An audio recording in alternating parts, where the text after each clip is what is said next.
The ESPADA are the 10 most powerful Arrancar in Aizen's army, and one of the most iconic and recognisable villainous factions in anime history. Wielding immense power, the ESPADA were the main enemies of both Ichigo and the captains of the Gotei 13 throughout the entirety of the Arrancar arc, as they waged war against the Soul Society. As with every Arrancar, each member of the ESPADA has their own Resurrecciōn, or release form, where they unleash their full, original hollow power from within their Zanpakuto, transforming them into something that more closely resembles their original hollow form, while also being entirely new at the same time, and often complete with terrifying and deadly abilities. The ESPADA's Resurrecciōn are some of my favourite transformations in Bleach, and in today's video I wanted to celebrate them and Kubo's incredible creativity by collating pretty much everything we know about each of them under one roof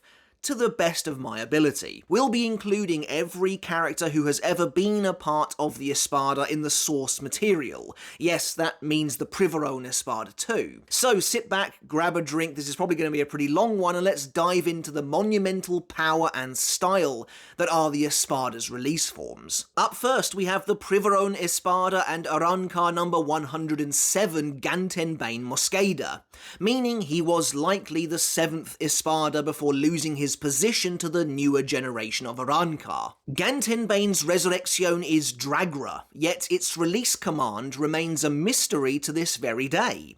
Yes, Gantenbainne is the only ESPADA whose release command is never known, as he activates Dragra after being sent flying by Chad, disappearing amidst an avalanche of dust and rubble, and only reappearing once his new form has already been unleashed. And so when he emerges, we see his Resurrecciōn for the first time. Dragra, meaning Dragon Fist, covers Gantenbainne in a hefty, ridged, plated armour that encases his back, shoulders, and arms. The armour runs down the length of Gantenbainne's body at the rear, forming a huge tail, while his arms are completely hidden beneath massive spaulders that then connect to his hands. Adorning his wrists are the heads of 2 dragons, seemingly sculpted from stone, their jaws finished off by Gantenbainne's Zanpakuto, the punch daggers slotting in nicely to become the dragon's fangs. All in all, it's not my favourite Resurrecciōn, but it's certainly unique.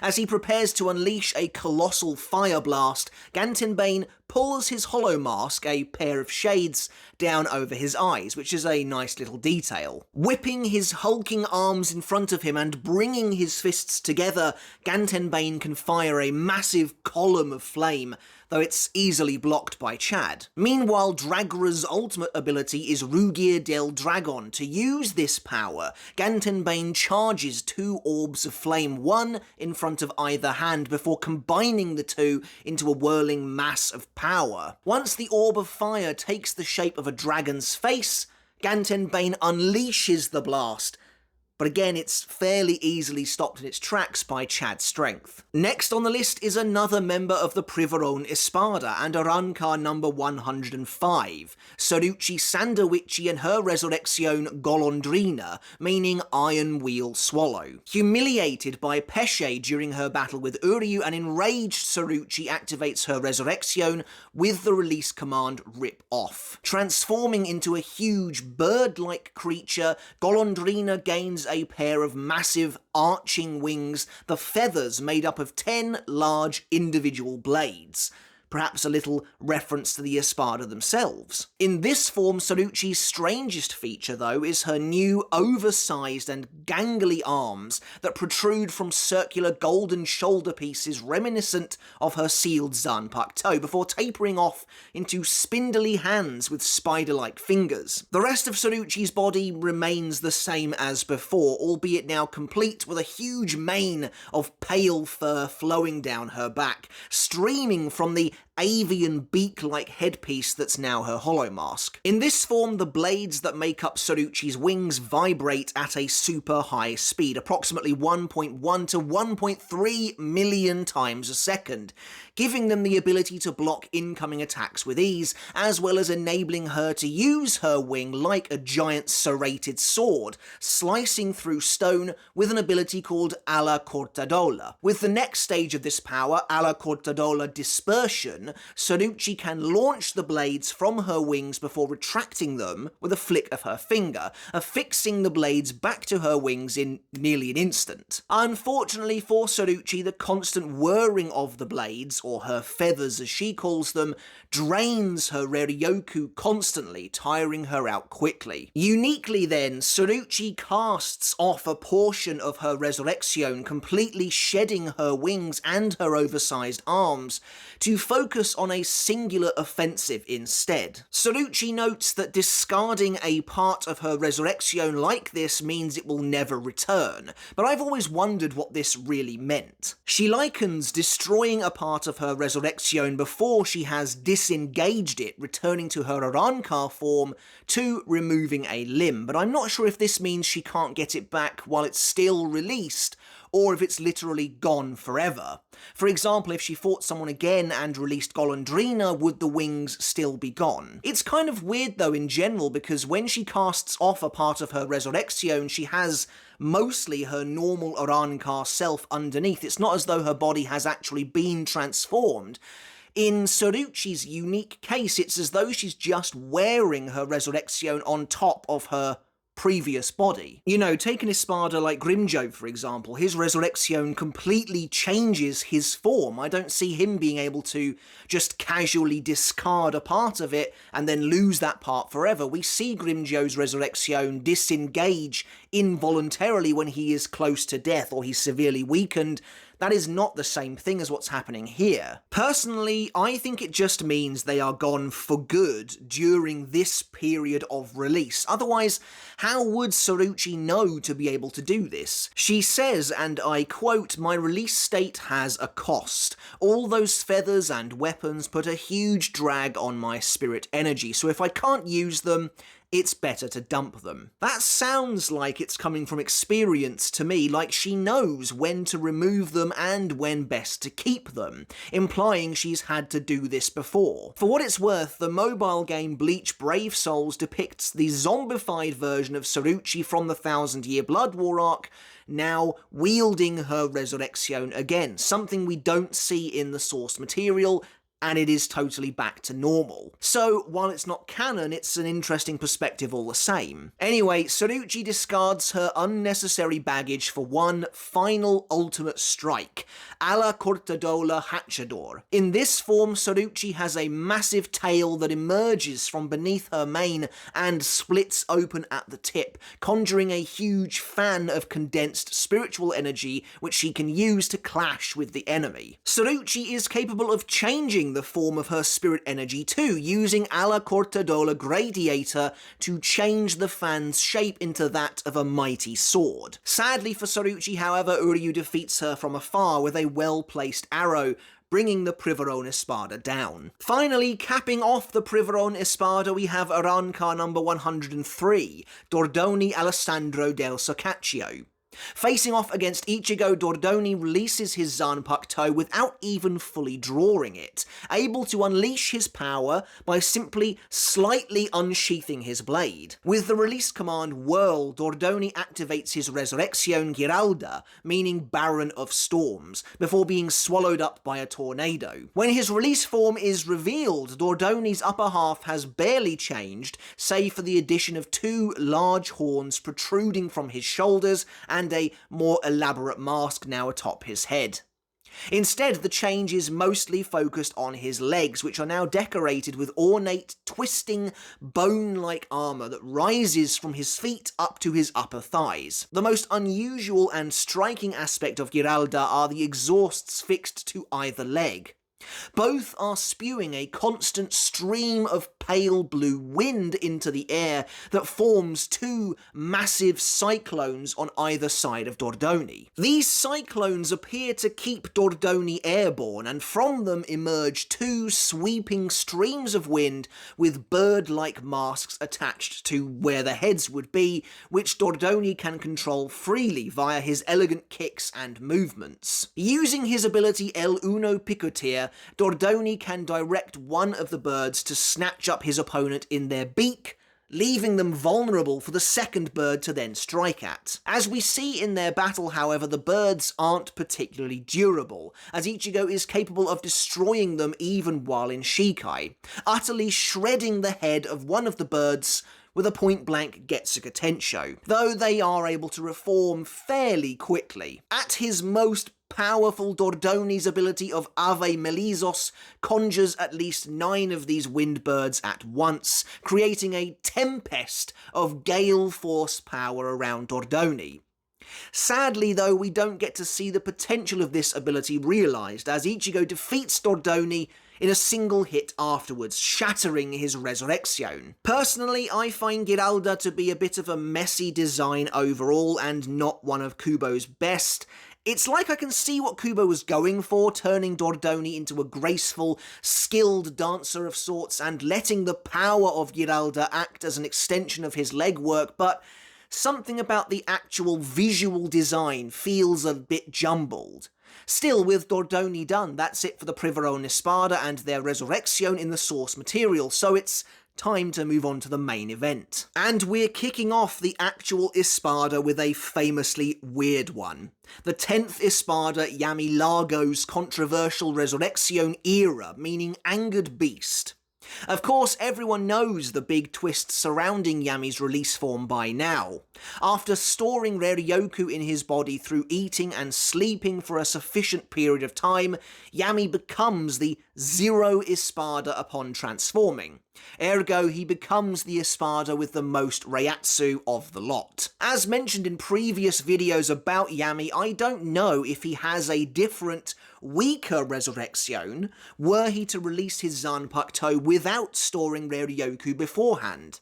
We'll never know, so this is all we have to go on. Yammy releases his Zanpakuto with the command Get Pissed Off, and as he draws his blade, it explodes in a ball of fire, completely covering Yammy in flame and smoke. As he transforms, his 10 tattoo crumbles away, leaving only the 0 behind. When his new form is revealed, Yammy towers over the battlefield, having become a gargantuan monstrosity and by far the largest of the Espada. In his Resurrecciōn, Yammy takes the form of a Goliath of an Ankylosaur, his lower half now made up of 12 stumpy legs, complete with a clubbed tail that whips around behind him. His hollow mask, which once sat beneath his chin, has now fused with his face, giving him a huge, toothy, skeletal lower jaw. Strange protrusions burst out of his bulging muscles at every turn, whether it's the orbs lining his forearms, the giant columns emerging from his elbows, or the row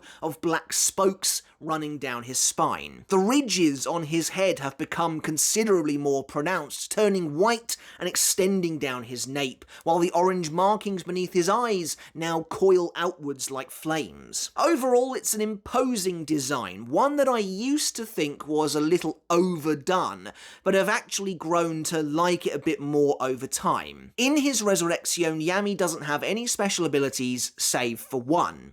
The angrier he gets, the stronger he gets. As I mentioned in a previous video, the ability of Era kind of feels like a precursor, like it was laying the groundwork for some of the Quincy Shrifts to come, as though it has a lot more in common with those powers than it does with the other Espada ability sets. While transformed, Yammy has been shown to be able to fire massive Bala blasts and a truly colossal Cero relative to his now monstrous size, capable of devastating much of Hueco Mundo's desert landscape. Despite his immense frame and physical strength, Yammy's era has often been considered a disappointment by many. Although he successfully defeats Rukia, Chad, and Renji, he is effortlessly manhandled by Kenpachi, who cuts through him like butter, exploiting his enormity with ease. Uniquely though, Yammy is able to continue to grow and evolve thanks to Era's special ability. After being almost killed by a combined strike from Kenpachi and Byakuya,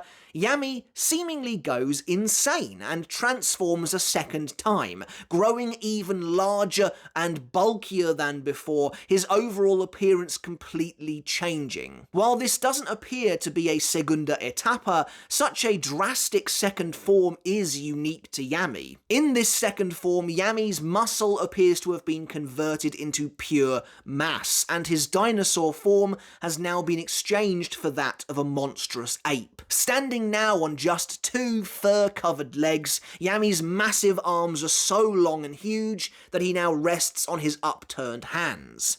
The many protrusions on his body have been simplified down to just 2 gigantic horns bursting out of his back and a row of mountainous black spikes running along his spine, while his face also takes on a craggy, almost rocky look, his monstrous fangs set now into a cracked jaw that looks like it's made entirely of exposed bone. Honestly, I'm a big fan of this form's design, and I think it comes together a lot better than the previous form. I only wish we'd seen it in action. Yammy is defeated unceremoniously and off-screen, bringing the ESPADA as a whole to a somewhat diminished and disappointing end. Up next we have the first of the current day ESPADA releases we ever see in the series, and it belongs to the 9th ESPADA, Aaroniero Aaronieri. Aaroniero is another unorthodox example of an ESPADA Resurrecciōn, being the only Gillian among the present day ESPADA, and according to Zommari, the last of the first generation ESPADA, Aaroniero needed a pretty special ability to compete with the rest of them, and it turns out he has one. Thanks to his again highly unusual Zanpakuto glottoneria, meaning devouring hollow, Aaroniero can consume dead hollows and receive their powers and Reryoku, assimilating them into himself. After Rukia learns of his true nature, Aaroniero removes the glove concealing his left hand, revealing instead a disgusting mass of brown tentacles with a singular gaping mouth in the centre. This is somehow his Zanpakuto, presumably an embodiment, a remnant of his former self. Activating his Resurrecciōn with the release command Devour, Aaroniero transforms into perhaps the strangest form of the lot. Aaroniero's original body remains the same, except now his lower half has been swallowed up by a colossal purple blob, an unholy mess of tentacles and slime that absolutely dwarfs Rukia. 2 bulbous red eyes sit lodged at the front of the blob, just above a gigantic maw lined with huge teeth that seem to curl upwards into a gruesome grin. What remains of Aaroniero himself sits atop this abomination as he reveals that this form is the manifestation of every hollow he's ever devoured and all of their collective strength. In his words, an army of 33,650 hollows. From the centre of the blob, the masks and remains of the hollows he's eaten can be seen bubbling and bursting as if trying to break free. Glottoneria doesn't have any special abilities in Resurrecciōn, merely bringing forth the combined might of every hollow Aaroniero has devoured over the years. Though he is able to freely control the shifting mass beneath him, whipping at Rukia with his tentacles and sending her flying into the air. Admittedly, Aaroniero's power is one of the most fascinating of the bunch. He notes that he can evolve without limit, though it's interesting that despite having eaten so very many hollows, he is still a Gillian after all this time. Still, the fact that he can not only devour hollows and gain their powers, but also technically the powers of Shinigami too, is no mean feat. Metastasia was obviously a special, unique case, as it had fused with Kaien, but presumably, had it successfully fused with any other Shinigami, Aaroniero would have been able to assimilate them and use their Zanpakuto too. The fact that he could then wield Nejibana with the same deft skill as Kaien himself is very impressive. That being said, I'm a little surprised that after 33,650 hollows, Aaroniero's Resurrecciōn doesn't have a bit more going for it. It's all well and good being able to eat so many hollows and gain their strength, but when none of them have any real power to call their own, perhaps that explains why he's down here in 9th. Regardless, the fact that he remained in the Espada while his contemporaries were demoted all around him is still worthy of recognition. Marking a major departure from the previous 2 entries in this video, the 8th Espada, Szayelaporro Grans, has an absolute litany of special abilities in his Resurrecciōn. After a lengthy battle with both Renji and Uryu, Szayelaporro is seriously injured when the two of them team up to deal a devastating blow. When the Espada returns after having changed out of his ruined clothes, he activates his Zanpakuto with the release command, Sip. The activation of Szayelaporro's Resurrecciōn brings with it a number of sexual overtones as he swallows his Zanpakuto to initiate the ritual. Interestingly, the name of Szayelaporro's Zanpakuto was even censored in the Viz translation, being changed from its original name of Fornicaras, meaning consort of lewdness in Japanese, but crucially meaning you will fornicate in Spanish, to simply La Lujuriosa, meaning the lustful. Anyway, as Szayelaporro swallows his blade, his body expands before rapidly deflating, blood spilling out of him as he transforms. Szayelaporro's entire lower half is draped in a sea of purple tentacles that resemble an anemone as they flow downwards like a gown, eventually retracting somewhat to allow his feet to emerge. As the tentacles continue to retract, they are replaced with a multi-tiered white gown, while the top half of his torso and his arms are covered in those strange purple tentacles which appear to have constricted and become form-fitting. 2 pairs of extremely thin branch-like wings spread outwards from his back, bulbous scarlet droplets hanging sequentially from each of them. Meanwhile, Szayelaporro's hollow mask, which was originally his spectacles, has been transformed, becoming instead a bony visor with elegant fans now adorning either side of his face. To complete the look, Szayelaporro now has a purple marking in the shape of droplets running down from his eye. In this form, Fornicaras is privy to many different abilities. Szayelaporro is able to secrete a sickly dark fluid from his back in an explosive blast. Anything the liquid touches sprouts a carbon copy of itself, though the appearance of the copies has been altered ever so slightly to fit Szayelaporro's personal tastes. When Renji decimates Szayelaporro's palace, the Espada wraps himself in his wings to avoid injury, an ability called Telon Ballon. As the battle continues, we see 2 of Szayelaporro's most famous, or should I say infamous, abilities come into play. The first is Teatro de Titre, where he ensnares a victim within his wings, creating a small voodoo doll of them before spitting them back out again. The doll represents Szayelaporro's victim, and even flicking the exterior of the doll will cause the victim to be struck. But of course, the real terror lies within. Upon opening the voodoo doll, Szayelaporro has full access to his victim's inner workings, their organs, their tendons, and more, each of them represented by individual tablets with their names written on them in Spanish. By crushing a tablet, Szayelaporro can destroy said organ,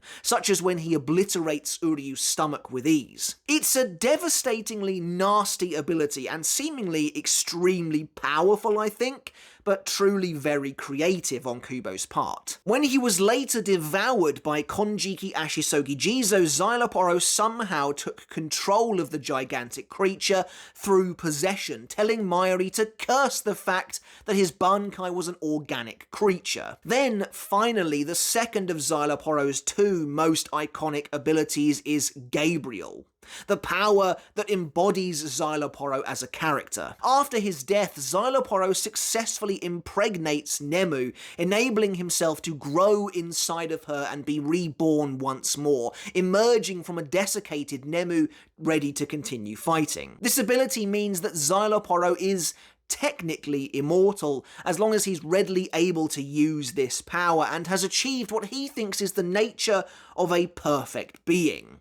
The power to rise from the ashes once more, seemingly unkillable. Of course, this results, though, in Szayelaporro being drugged by Mayuri, leading to the Espada's horrifyingly, agonizingly slow death, at least in his own mind. Like the name of Szayelaporro's Zanpakuto before it, Gabriel's depiction was also amended somewhat in the anime, showing Szayelaporro's rebirth in a less gruesome and, shall we say, visceral fashion. For Nicaros was definitely a troublesome resurrection for the censors. Up next we have the 7th Espada Zommari Leroux and his Resurrección Brujería, meaning cursing eye monk. Zommari's resurrection is interesting in the sense that it barely seems to have a connection to the Espada's base form whatsoever. Brujería is somewhat infamous among the community, having long been maligned for being a rare misstep of Kubo's and being one of, if not the worst looking Resurrección in the series, especially when you consider how cool Zommari himself actually looked. Insulted by Byakuya's continued dismissal of him, Zommari activates his Zanpakuto, adopting a meditative stance and clasping his hands together in prayer before his chest. His Zanpakuto now hovering in midair, Zommari calls out his release command, subside, and twists his neck until it snaps. The Espada's pupils suddenly widening, Brujería itself sharply bends and breaks, the blade being violently forced into a spiral shape before suddenly dripping with a sickly, bubbling ooze. The sludge covers Zommari himself completely, slowly melting away to reveal his new form. In his Resurrección, Zommari's entire lower half has been totally replaced with what looks like a giant pink pumpkin, though in actuality it's meant to resemble a sea urchin. Ghostly, cycloptic faces peer out of the sides of Zommari's rotund lower half, encircling the Espada in an eerie gaze. Meanwhile, Zommari's entire neck is encased in a skeletal cowl, which actually does look kind of creepy. It's made up of the top half of several skulls, all seemingly melted together, ending in a necklace of teeth cresting his chest. Huge black markings now run down Zommari's chin, giving him the appearance of having a beard. The strange, pumpkin-esque lower half of this form is undoubtedly the most eye-catching part of the transformation, but it's not the key to its power. The key is, in fact, the numerous eyes now covering Zommari's body from head to, well, not toe, but you know what I mean. Zommari has eyes everywhere, running across his torso, down his arms, even embedded in the palms of his hands. In this form, Brujería's sole ability is called Amor. Zommari is able to take control of anything that his eyes look upon. For example, against Byakuya, Zommari immediately takes control of the captain's leg and can command its movements against Byakuya's will. Zommari himself says that his power steals the sovereignty of something, essentially giving him rule over it. When Zommari succeeds in taking control of Byakuya's hand, he forces the hand to try and throttle Byakuya before the captain quickly slashes his own muscles, rendering it unusable. Every eye on Zommari's body can take control of one distinct thing, and he even has a secret stash of additional eyes hiding on his forehead should he need them. Brujería's trump card lies in the fact that while each eye can only control one thing, if Zommari manages to take control of someone's head, he gains control over their entire body. Impressively, while the pink pumpkin base may look ridiculous, it does actually have its uses. When in danger, Zommari is able to retract himself inside the pumpkin with an ability called El Embryon, protecting him even from devastating abilities like Byakuya's Gokei, an attack which focuses everything it has into a single spot, leaving no room for escape. The fact that Zommari can go inside the pumpkin base makes me wonder if he does actually still have legs, or or what's actually going on inside there. It's maybe best not to know. But after the strike of Gokei, we can see that Byakuya's bankai has decimated Zommari's eyes, leaving them blind and bloody. I wonder if he can restore them at all, or if it would require him to disengage his release form and then reactivate it. Honestly, you know what? It's not that I hate Zommari's Resurrecciōn. It still is inspired. I'm just not sure it totally fits him, and there's no denying the pumpkin base does look silly. There's very little threatening about this outward appearance. Considering Zommari as well was touted as being the fastest ESPADA and even had abilities to match like Gemelos Sonido, it's absurd to me that his release form just removes his legs entirely, and he can move fairly quickly, but he does seem to be mostly stationary now from this point onwards. This is just one of the many thematic oddities that makes this form stand out as one of the weakest overall.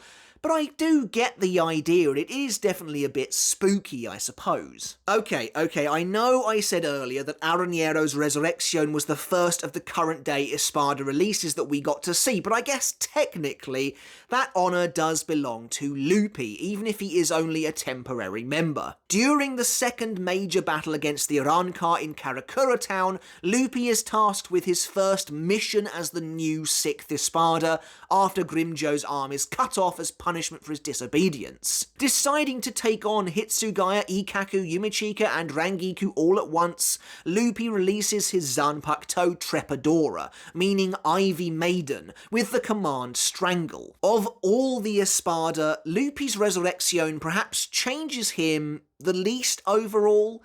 His hollow mask remnant extends, becoming a skeletal helm that sits around his face, but the main attraction is the hefty bone attachment that sits on his back, affixed to a cage that wraps around Luppi's torso. Sprouting from this back piece are 8 individual tentacles with enough power to knock Hitsugaya out of the sky after a single combined blow from all 8. Of course, Luppi has complete control over the tentacles and is capable of whipping them forwards one at a time, with an ability called Lancer Tentaculo, or all at once with Jaula Tentaculo. The tentacles can be used to directly strike an opponent or ensnare them, and are seemingly strong enough that Vice Captain level Shinigami were unable to break free once caught. That being said, a blast from Urahara's Shikai was enough to sever an exposed tentacle. Using the ability La Helice, Luppi can rotate his tentacles at a high speed, spinning them fast enough using the wheel on his back to strike all of his opponents at once. Finally, with his Hiero Vergen ability, Luppi can sprout hundreds of lethal spikes from the end of a tentacle. Luppi's Resurrecciōn is durable enough as to enable him to survive being entombed within Hitsugaya's Senen Hyoro attack, though Trepadora was destroyed as a result, reverting Luppi back to his base form. Ultimately, there's really not a lot to say about Luppi's Resurrecciōn. It's not particularly interesting, but it served its purpose, facilitating a brief showdown between numerous characters at once. As of Can't Fear Your Own World, Luppi's Trepadora has been enhanced somewhat, now featuring spikes along his tentacles and a thicker, more ridged hollow mask crown. Moving swiftly on from one of the less consequential Resurrecciōn to one of the most anticipated. The 6th ESPADA Grimmjow had teased the reveal of his true power a couple of times prior to the actual release, and the community was incredibly excited to see what Ichigo's newest rival had in store. With his final battle against Ichigo fully underway on the sands of Wako Mundo, Grimmjow got his wish. A no-holds-barred showdown against the substitute Shinigami, and released his Zanpakuto, Pantera, the Panther King. Placing his fingers onto the blade, Grimmjow utters his release command Grind before ripping his fingers backwards down the sword, the blade transforming in a burst of light in the shape of 3 bright blue claw swipes. When the dust settled, Grimmjow's new form was revealed. At first, only a silhouette was visible, but then Pantera comes into view. Hunched over, Grimmjow is drastically transformed, now taking the appearance of a humanoid cat, his body lithe and muscular. His entire body is covered in a white, form-fitting outfit that gives the appearance of striped fur, yet it turns into a coat and turns up into a collar by his neck. Grimmjow's hands and feet, which have now become paws, have turned a jet black and are completed with a mean set of claws, while his teeth have grown sharp and feral. Completing Pantera's design is a feline tail and a huge shock of brilliant electric blue hair that now flows like a jagged mane down Grimmjow's back, adding to the bestial look of the transformation. Overall, if I'm being completely honest, Grimmjow's Resurrecciōn feels like a bit of a mixed bag to me. There's something undeniably underwhelming about it, but at the same time I'm conflicted as I enjoy the simplicity of the look quite a lot. The bright blue hair combined with the white outfit worked wonders for his base form, turning him into one of Bleach's most recognisable characters, and the same logic has been applied here too. There's just something weird about the overall look that I can't quite shake. It's also a little odd that there's now no semblance whatsoever of Grimmjow's iconic mask fragment. Instead, his hollow mask remnant now takes the form of a small crown upon his head, which makes sense thematically, and to be fair, Grimmjow is far from the only Espada to have this kind of change, but I wonder if Kubo wanted to add the full jawbone since it is so iconic to Grimmjow's character, only to realise it wouldn't quite work, especially if he wanted Grimmjow to continue being highly emotive. Perhaps the same reason why Kubo would later go on to remove Harribel's mask from her face in her Resurrecciōn. Upon transforming, Grimmjow unleashes a blood-curdling roar that sends forth a sonic shockwave, disorientating Ichigo briefly. In his Resurrecciōn, Grimmjow is able to move extraordinarily fast, blitzing Ichigo after pouncing on him, springing upwards into the sky in a flash. Alongside his enhanced physical combat skills,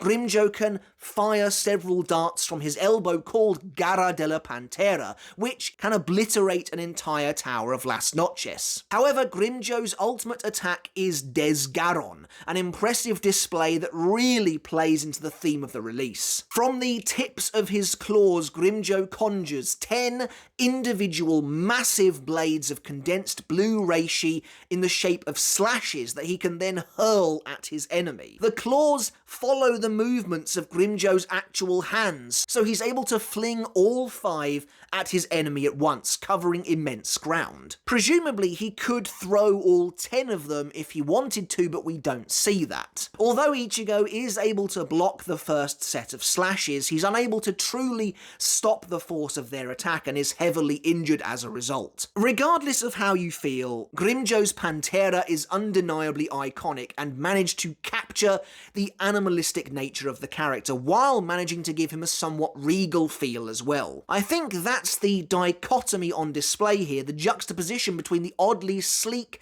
neatness, the tidiness of his overall look, and then his untamed hair and vicious claws and fangs.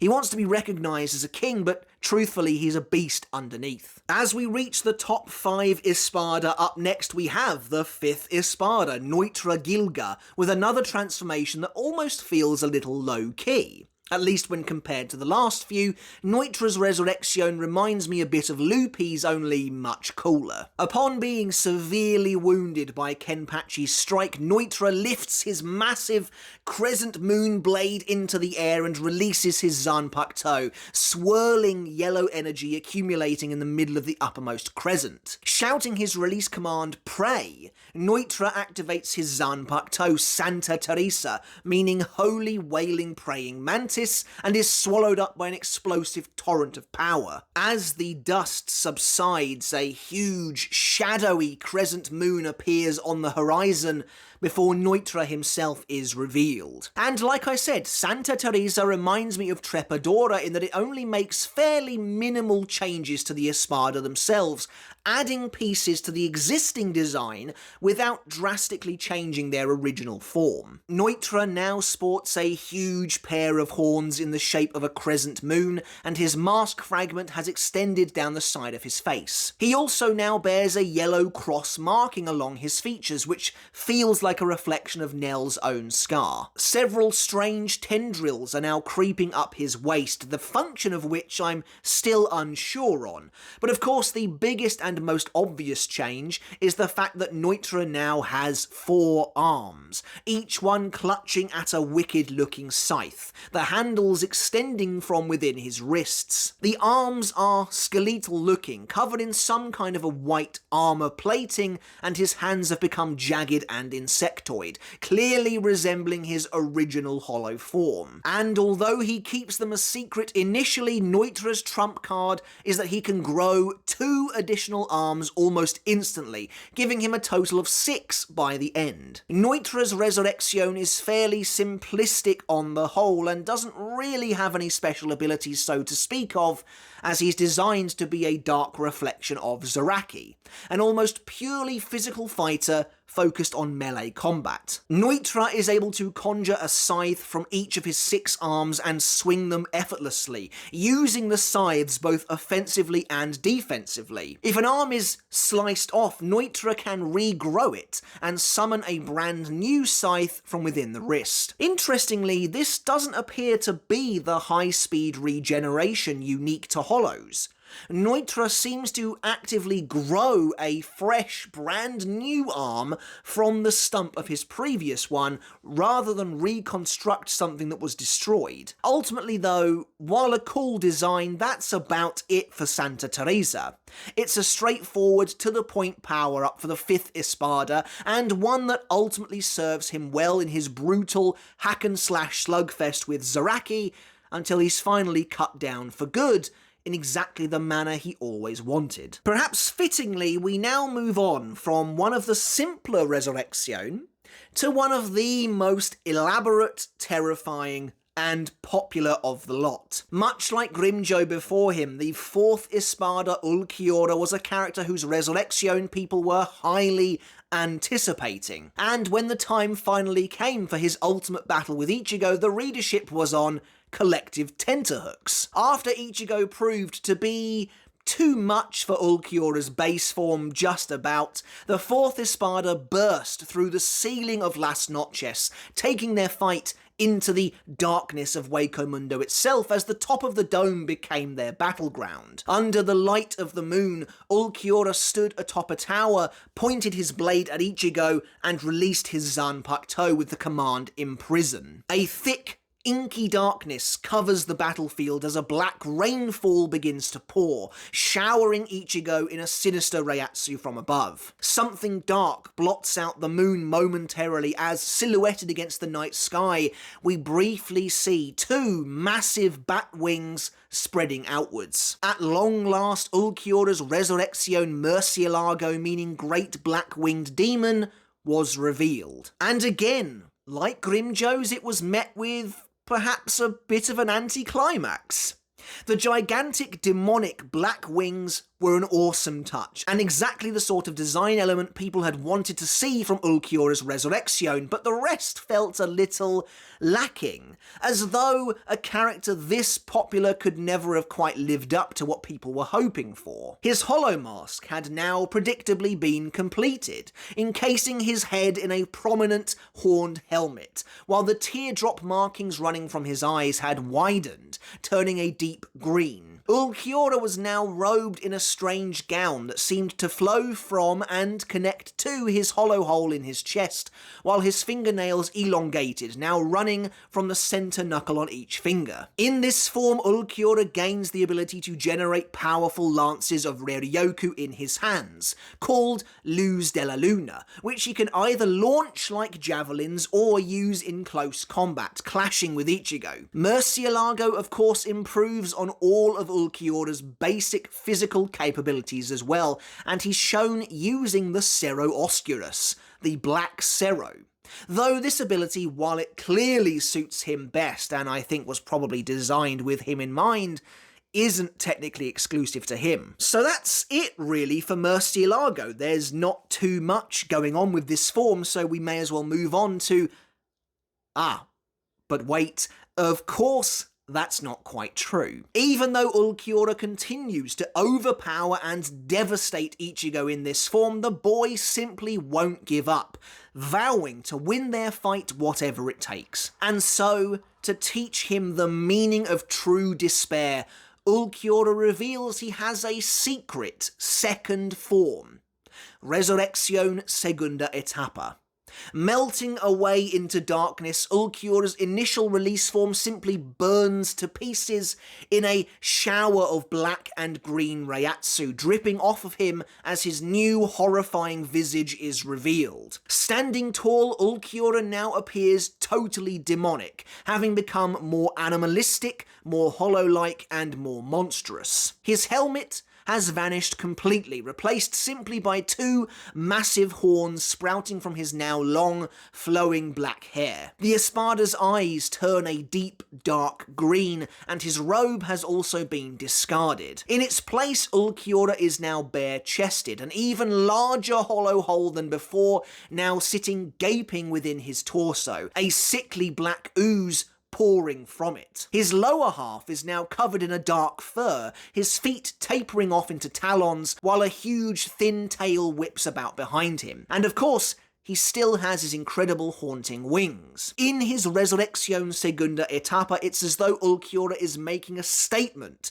casting away all signs of civility and yes, even humanity, to slip further into what it means to be a hollow. Sure, it might be extraordinarily edgy, but this is the form I wanted for Ulquiorra, realised on the page. A secret second form, currently known only to Ulquiorra and hidden even from Aizen, elevated both the character and his Resurrecciōn, transforming Murcielago before everyone's eyes. In this form, Ulquiorra's Reiatsu is so dense and so crushing that to Uryu it feels like an ocean lingering in the sky. In a sense, it feels like he's become the ultimate hollow, the embodiment of all the darkness in Hueco Mundo. In his Segunda Etapa, Ulquiorra's already heightened physical abilities become incredible as he totally dominates Ichigo, moving so fast that our hero can't see his enemy coming. The Espada is able to toss him around like a ragdoll, launching Ichigo across the dome while then soaring after him,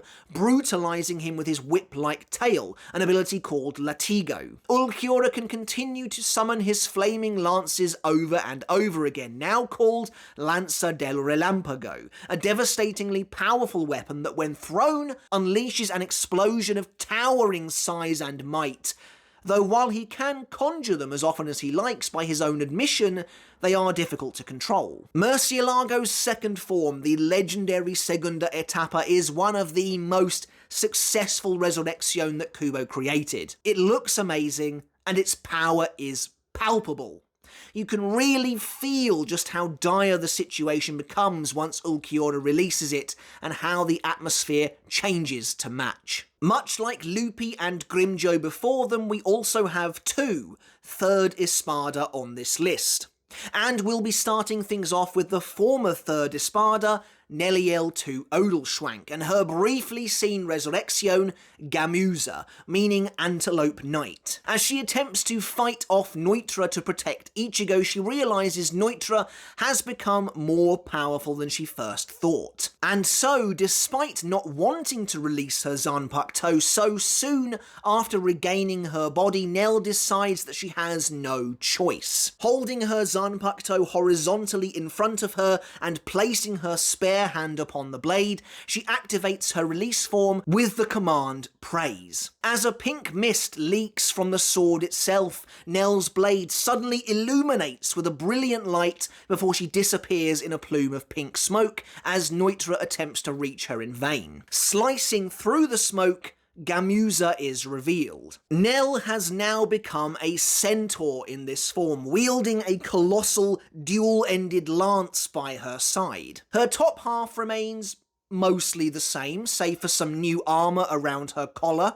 Large white pauldrons now sit atop her shoulders, while her arms are covered in a black material, her hands hidden beneath what look like cushioned armoured plates as well. The horns on her hollow mask have become more pronounced and fuller, while her mask also reaches down to the side of her face as well. But of course it's the lower half of the design that commands the most attention. From the waist down, Nell now has a horse's body, including 4 legs and a massive black tail. This form of Nell's is extremely short-lived, disappearing in the very same chapter we first see it, making it, I think, the ESPADA RESURRECCIÓN that we spend the least amount of time with overall. But we do at least get to see her use one ability. Lanzador Verde. Nell launches her lance with immense power, and it whirs through the air with enough velocity and force to shatter Nnoitra's Zanpakuto as he attempts to defend himself, sending him spiralling backwards. So, while it's only brief, Nell's Resurrecciōn suits her well, depicting her as a proud creature capable of standing up for herself. Here's hoping we maybe get another chance to see Gamuza in the future. As for the current third ESPADA, Tia Harribel's Resurrecciōn definitely sticks around a fair bit longer, as she uses it for the majority of her time in the fake Karakura Town showdown. Disappointed with the strength of her enemy Hitsugaya, Harribel decides to release her Zanpakuto in order to finish the fight faster. Which is ironic, as I've said in the past, considering she seems to perform worse when in her Resurrecciōn overall. Using the release command Hunt, Harribel holds her Zanpakuto downwards before being enveloped in a heart-shaped cocoon of crushing tempestuous water that swirls around her ferociously, completely obscuring her from view. Breaking free of the water with her new weapon, Harribel reveals her form. Tiburon, meaning Imperial Shark Empress. In this form, well, Harribel loses most of her clothes. Her mask, however, changes dramatically too. Where it once covered the entirety of her mouth, her face is now exposed, her hollow mask fragments instead becoming pieces of armour on her chest and limbs. In this new form, Harribel's hair shortens greatly as she loses the trio of ponytails she previously had. She now bears a pair of lightning bolt markings on her face and wears a set of large upturned shoulder pads that connect to a pair of free-flowing fins that trail behind her. Along with her shoulder pads, she now also wears lengthy, featureless white boots, gauntlets, and a short skirt made of what appear to be bones. Easily the coolest feature of Tiburon, however, is Harribel's new weapon. A massive broadsword in the shape of a shark's tooth that has the ability to manipulate water freely from the gills on either side. Speaking of which, in her Resurrecciōn, Harribel becomes one of Bleach's rare water users.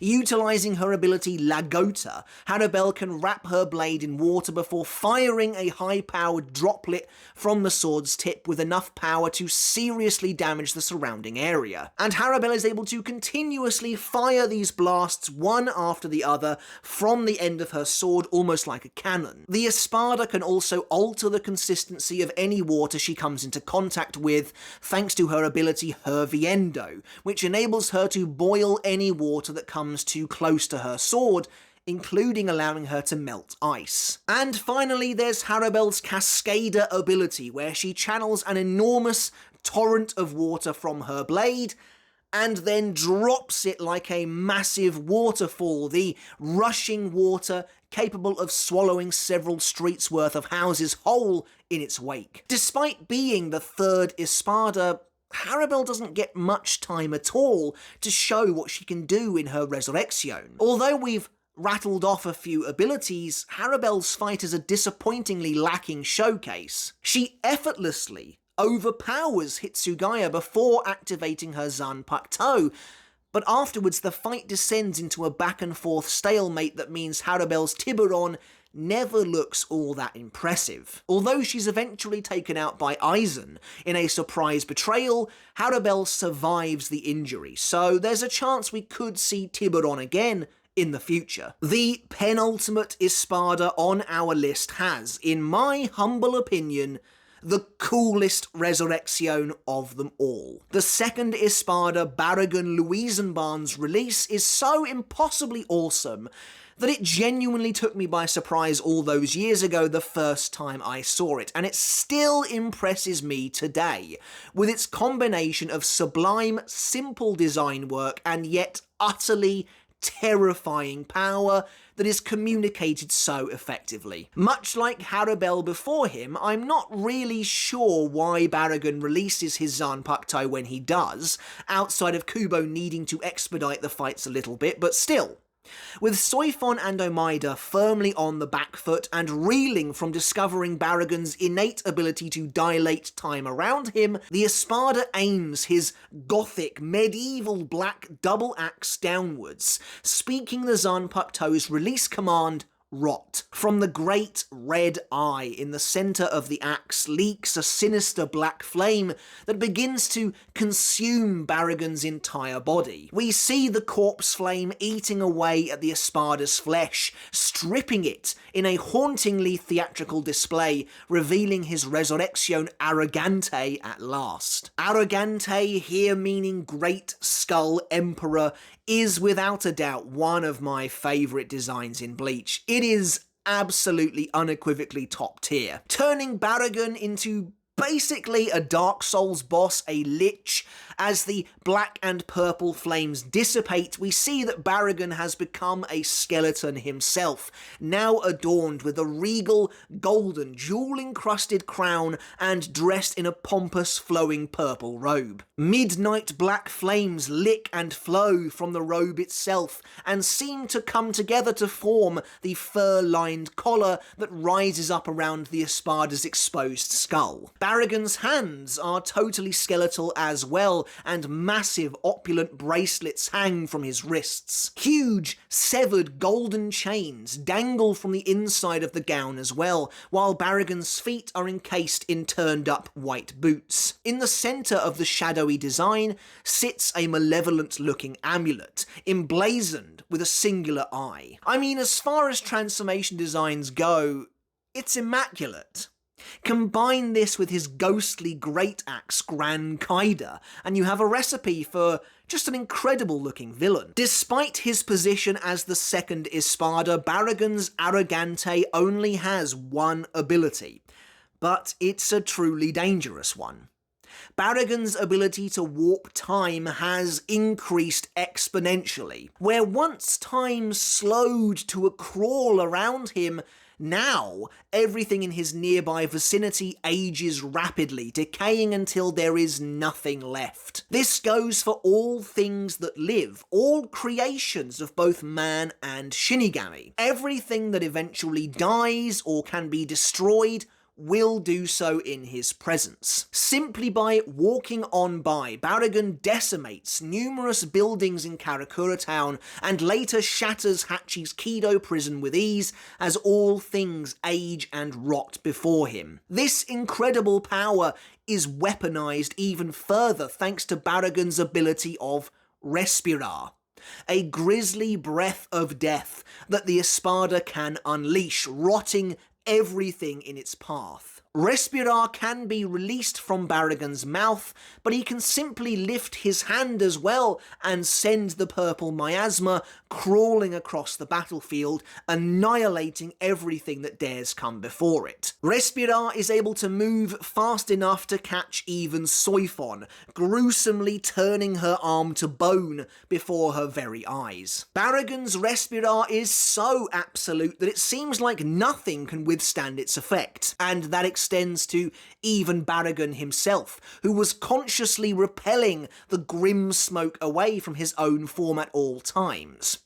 However, once Hachi managed to turn Respirar back onto the ESPADA, he was doomed to be destroyed from the inside out. While Respirar is obviously the main attraction when it comes to the abilities and powers of Arrogante, as I mentioned earlier, Gran Kaida is an awesome addition as well, giving Baraggan a physical weapon to wield. Not only that, but his new form is extremely durable.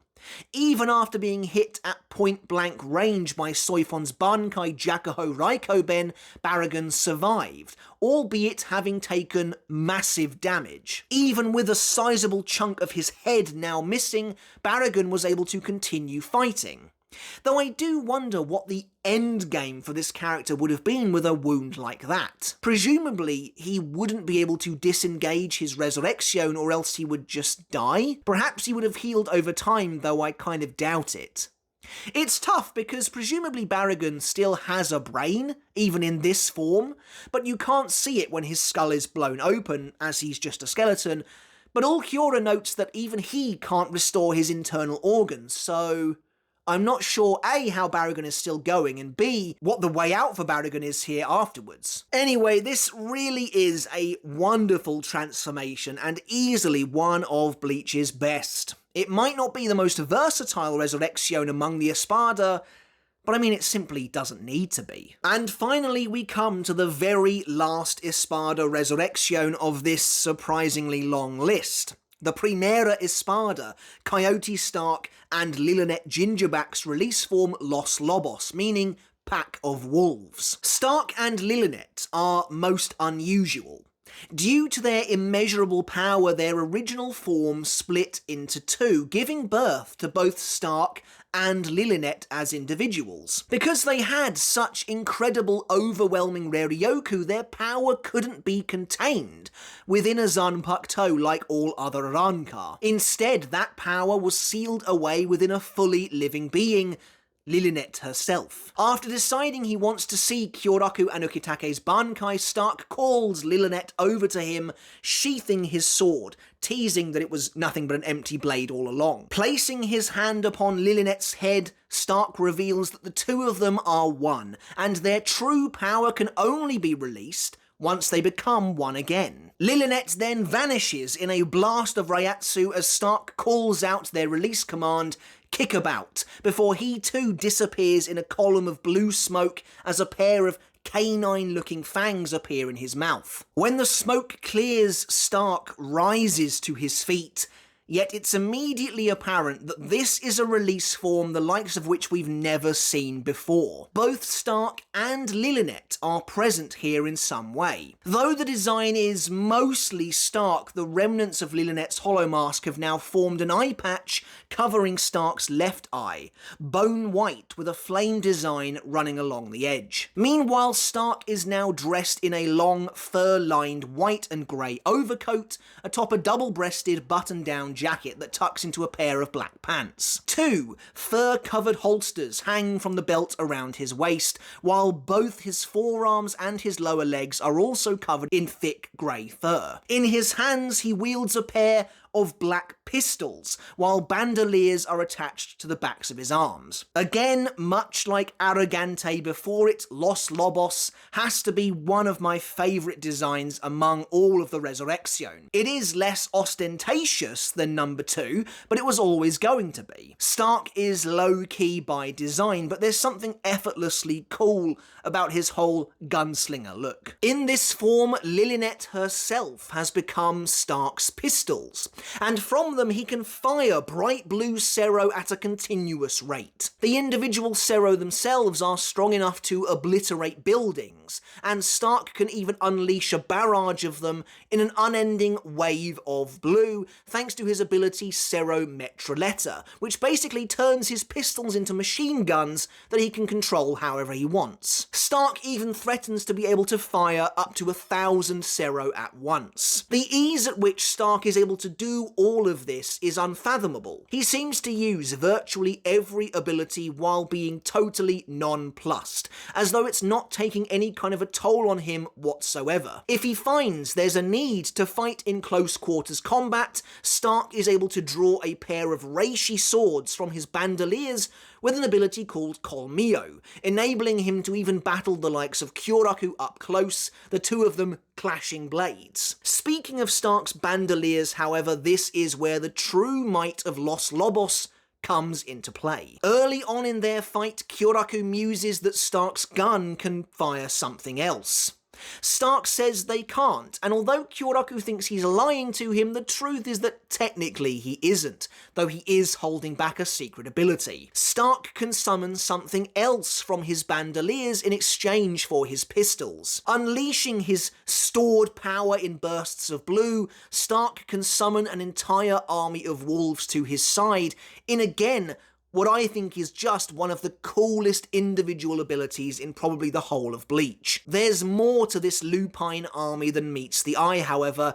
They aren't just reishi constructs. The pack of wolves are in fact Starrk and Lilinet themselves too. In his Resurrecciōn, Starrk has the same ability as their original self.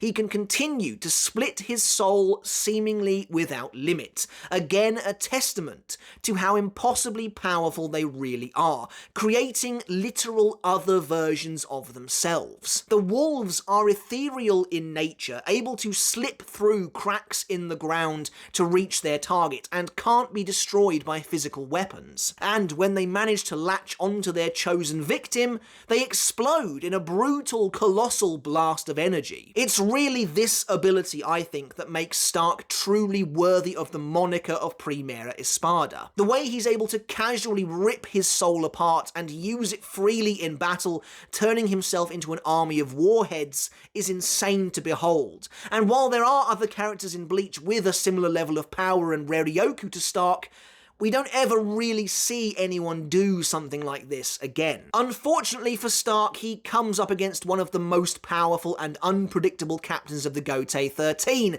and is eventually killed by Kyoraku in the midst of their game, sending the Espada hurtling down to the ground below. Okay, that was a fair bit longer than I thought it was going to be. My throat is killing me, but I really hope you enjoyed the video nonetheless. Again, I hope you got some kind of value out of it. Do please let me know in the comments below which of the Espada Resurrección is your favourite and why. If any of the other Espada outside of Ulquiorra could gain access to a Segunda Etapa, and thanks to Kubo on Club Outside we know they can, whose would you like to see the most? And maybe if you want to go that far, what ideas do you have for their Segunda Etapa? I'd love to hear all of your thoughts down in the comments of the video. And before we leave, I just want to say, as always, a massive thank you and give a huge shout out to my wonderful supporters over on Patreon.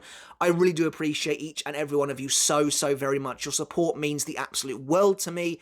If you like what I do here on YouTube and you want to support me as well, you can do just that to get your name in the credits like this, and to get every video I release absolutely ad-free. Alright guys, but until next time, I'll catch you later, and I'll see you then.